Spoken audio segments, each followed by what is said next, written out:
SIR पे आप लोग लगातार सवाल उठा रहे हैं, आप लोग नीतीश से चुप्पी तोड़ने को कर रहे हैं, लेकिन नीतीश तो अभी इस पे कुछ बोल नहीं रहे हैं। एसआईआर पर जिस तरह से लोकतंत्र की जननी बिहार में जनता के वोट को ही छीनने का प्रयास हो रहा है, गरीबों, वंचितों, शोषितों और गरीब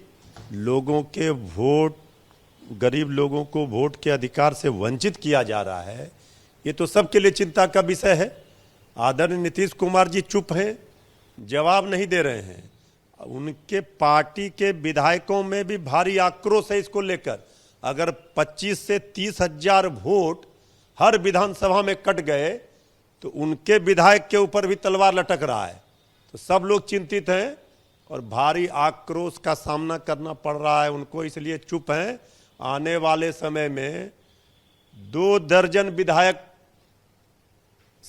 पाला बदलेंगे और पार्टी छोड़ेंगे। किस पार्टी का?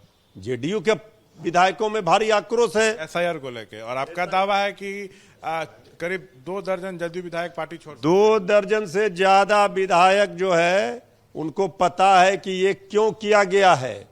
अगर 25 से 30 हजार वोट को खत्म कर दिया गया एक विधानसभा में तो सब विधायक चाहे किसी दल का वो चिंतित है। जेडीयू के तो विधायक में भारी आक्रोश है। आरजेडी में आएंगे, अब कहां आएंगे, क्या करेंगे? तो आरजेडी का सरकार बन रहा है, महागठबंधन, इंडिया गठबंधन का, तो कहां नैया डूब रही है एनडीए की। बहुत बड़ा कर रहे हैं, लेकिन एसआईआर पर तो बार बार चुनाव आयोग ने कहा कि ये वोटर लिस्ट की शुद्धता, निष्पक्षता सुनिश्चित करने के लिए था। जो 65 लाख मतदाताओं के नाम कटे हैं उसका कारण मतदाता की मृत्यु, अस्थायी स्थानांतरण या एक से अधिक स्थानों पर पंजीकृत होना बताया गया। तो पूरी सूची जारी करें, डिटेल में बताए, नाम बताए, कारण बताए। जी, नेता प्रतिपक्ष श्री तेजस्वी यादव जी ने तो कई बार सवाल किए हैं। अब चुनाव आयोग अगर भाजपा आयोग बन के काम करने लगेगी तो फिर लोकतंत्र का मतलब क्या रह जाता है?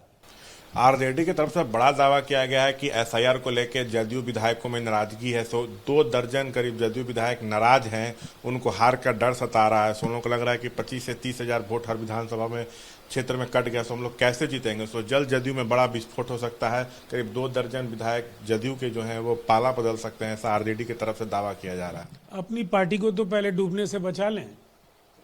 कौन कब उनके यहाँ से निकलकर भागेगा इसका तो पता नहीं है। उनके गठबंधन के साथी दल तो नए पार्टनर्स ढूंढने के चक्कर में लगे हुए हैं। देखिए, दरअसल एसआईआर को अभूतपूर्व सफलता मिली है।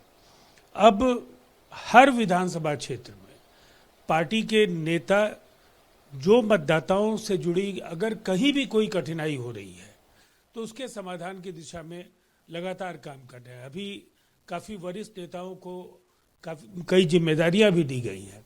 देखिए, दरअसल अपने समय पर आखिरी मतदाता सूची का प्रकाशन होगा और बिहार में अगले चुनाव उसी मतदाता सूची के आधार पर होने जा रहे हैं। आप उसके दावे को खारिज कर रहे हैं और आरजेडी ये भी कर रही है कि नीतीश कुमार सब कुछ समझ रहे हैं, सच्चाई जान रहे हैं, विधायकों के आक्रोश का सामना उनको करना पड़ा इसलिए वो चुप्पी साधे हुए हैं। देखिए, सबसे पहली बात तो ये है कि कहाँ से ये खबरें उनको मिलती हैं। जिसको ये पता नहीं है कि उसका नाम मतदाता सूची में है या नहीं है, और जो लगातार विष वमन कर रहा हो, और उसके बाद जब आयोग ने आईना दिखाया तो तेजस्वी यादव के पास कोई जवाब नहीं था। देखिए, ये खेल तो नहीं चलने जा रहा है। अब उन्हें हार स्वीकार कर लेनी चाहिए, बहाने ढूंढने की जरूरत नहीं है। समय रहते एक बड़ी हार का सामना चूंकि उन्हें करना है तो उन्हें ये पराजय स्वीकार कर लेनी चाहिए, और ये बौखलाहट इसी वजह से है।